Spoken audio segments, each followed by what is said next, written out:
दोस्तों आज हम जानने वाले हैं गोलसिक फंक्शन के बारे में। एक्सेल में एक फंक्शन दिया रहता है गोलसिक फंक्शन। तो देखिए गोलसिक फंक्शन का उपयोग हम कहाँ पर करते हैं।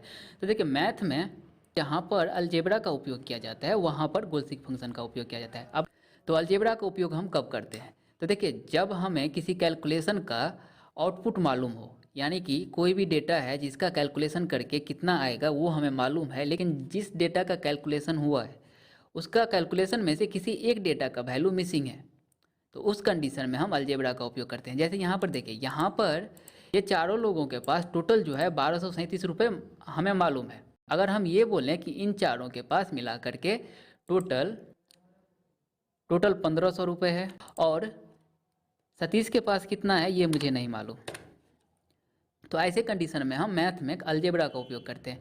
सतीश का जो वैल्यू है उसको हम x मान लेते हैं और सभी को जोड़ करके x को भी जोड़ देते हैं पहले, और टोटल कितना हो गया 1500। उसके बाद हम x का वैल्यू इक्वेशन के अकॉर्डिंग, इक्वेशन के रूल के अकॉर्डिंग हम निकाल लेते हैं। लेकिन गोलसिक फंक्शन में यदि हमें ये मालूम हो कि यहाँ पर इन चारों को मिला करके 1500 रुपये है, लेकिन सतीश का वैल्यू कितना है ये हमें नहीं मालूम, तो इस कंडीशन में हम क्या करते हैं, गोलसिक फंक्शन का उपयोग करते हैं। अब गोलसिक फंक्शन में आपको एक बात का ध्यान रखना पड़ेगा कि ये जो टोटल है जिसको हम सेट सेल बोलते हैं, उस सेल में कैलकुलेशन होना चाहिए। कोई भी फार्मूला यहाँ पर यूज हुआ होना चाहिए। जैसे यहाँ पर मैं सम फार्मूला का यूज कर लेता हूँ, इंटर प्रेस करने के बाद अभी देखिए, अभी यहाँ पर इन तीनों का कैलकुलेशन करके 887 आ रहा है, लेकिन जब हम इस पर क्लिक करते हैं तो ये भी E6 जो है, E6 ये सेल भी इस कैलकुलेशन में इंक्लूडेड है, लेकिन यहाँ पर कोई वैल्यू नहीं है, इसके लिए अभी यहाँ पर इतना ही शो कर रहा है। और अब हम बोलें कि ये टोटल चारों के पास मिला करके 1500 रुपये है, तो सतीश के पास कितना होगा। तो इसके लिए हमें क्या करना है, डेटा टैब में चले जाना है, और डेटा टैब में जाने के बाद व्हाट इफ एनालिसिस करके एक फंक्शन दिया हुआ है, इसमें गोलसिक पर आपको क्लिक करना है। जब आप गोलसिक पर क्लिक करोगे तो यहाँ पर एक पॉपअप खुल के आएगा। इस पॉपअप पर क्या करना है, सेट सेल बोल रहा है। सेट सेल कौन सा है हमारा, सेट सेल जिसमें कैलकुलेशन किया हुआ रहता है, टोटल वैल्यू जहाँ पर लिखा हुआ रहता है, या फिर वो सेल जिस सेल का हमें डेटा मालूम है लेकिन यहाँ पर कम दिखा रहा है, या हमें इसको इंक्रीज करना है या डिक्रीज करना है, जो भी करना है वो सेल को हम सेट सेल में लिखते हैं। इसमें याद रखिएगा कंपलसरी है कि इसमें कैलकुलेशन के लिए कोई ना कोई फंक्शन या फार्मूला का यूज होना चाहिए। अब यहाँ पर वैल्यू में हमें कितना मालूम है, यहाँ पर तो 887 है, लेकिन हमें मालूम है कि यहाँ पर 1500 है, तो हम यहाँ पर टू वैल्यू में हम 1500 लिख देंगे। अब यहाँ पर बोल रहा है कि बाय चेंजिंग सेल।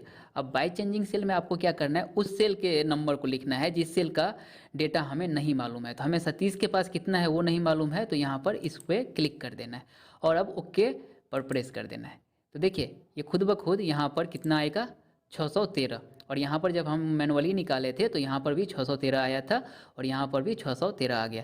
तो ये तो सिंपल कैलकुलेशन था, इसलिए बड़े ही आसानी से निकल गया। लेकिन इस फंक्शन से हम क्रिटिकल से क्रिटिकल प्रॉब्लम को भी हम आसानी से सोल्व कर लेते हैं। तो दोस्तों पिछला वीडियो हमारा अभी साधारण ब्याज का सिंपल इंटरेस्ट का सीरीज चल रहा है, तो पिछला वीडियो में हमने आपको बताया था कि सिंपल इंटरेस्ट हम कैसे निकालते हैं। यहाँ पर हमने बताया था कि जो भी हमारा इनपुट वैल्यू, मूलधन कितना है, प्रिंसिपल वैल्यू कितना है, टाइम कितना है और इंटरेस्ट रेट कितना है, ये हम यहाँ पर इंटर करेंगे, और यहाँ पर जो है हमारा कंपाउंड मनी के साथ साथ टोटल इंटरेस्ट भी यहाँ पर शो कर देगा। तो पिछला वीडियो में हमने ये जाना था। यहाँ पर हमें ये तीनों डेटा में से कोई एक डेटा नहीं मालूम है, लेकिन हमें टोटल इंटरेस्ट मालूम है। यहाँ पर मैंने आपको गोलसिक में अभी बताया कि आउटपुट डेटा हमें मालूम रहता है, जो भी टोटल कैलकुलेशन होगा वो मुझे मालूम है, लेकिन जो कैलकुलेशन हुआ है, जिस डेटा का कैलकुलेशन हुआ है उस डेटा में से किसी एक डेटा का वैल्यू मिसिंग है, तो इस कंडीशन में हम गोलसिक का उपयोग करते हैं। यहाँ पर भी वही है। यहाँ पर क्या करना है आपको कि आपके पास टोटल इंटरेस्ट तो मालूम है कि चलिए यहाँ पर 225 दिखा रहा है, लेकिन नहीं, यहाँ पर टोटल इंटरेस्ट जो है वो 300 रुपये है, ये हमें मालूम है, लेकिन कितना परसेंटेज या कितना मंथ में ये 300 रुपये हो जाएगा टोटल इंटरेस्ट, ये हमें नहीं मालूम है। तो मंथ का हमें पता करना है, तो इसमें हम क्या करते हैं, यहाँ पर गोलसिक फंक्शन में चले जाएंगे, डेटा टाइप पे पहले क्लिक करना है, उसके बाद व्हाट इफ एनालिसिस में जाना है, गोलसिक में जाना है, और यहाँ पर सेट सेल। तो सेट सेल ऑलरेडी ये पहले से सेलेक्ट किया हुआ है, हम इसको सेलेक्ट कर लेंगे। और अभी क्या करना है, यहाँ पर कितना हमें मालूम है कि कितना होना चाहिए, 300, तो यहाँ पर 300 हम इंटर कर देंगे टू वैल्यू में। फिर बाय चेंजिंग सेल में वो सेल लेना है जिस सेल का डेटा हमें नहीं मालूम है। तो टाइम हमें नहीं मालूम है कितना टाइम में ये 300 रुपये हो जाएगा, तो हम यहाँ पर चेंजिंग सेल में ये सेल सेलेक्ट कर लेंगे और ओके कर देंगे। जैसे हम ओके करेंगे तो देखिए 12 महीने में ये टोटल इंटरेस्ट जो है 300 रुपये हो जाएगा। तो ये कुछ इस तरह से काम करता है। अब चलिए अब हम प्रॉब्लम पे चलते हैं कि इसका प्रॉब्लम हम सोल्व कैसे करें।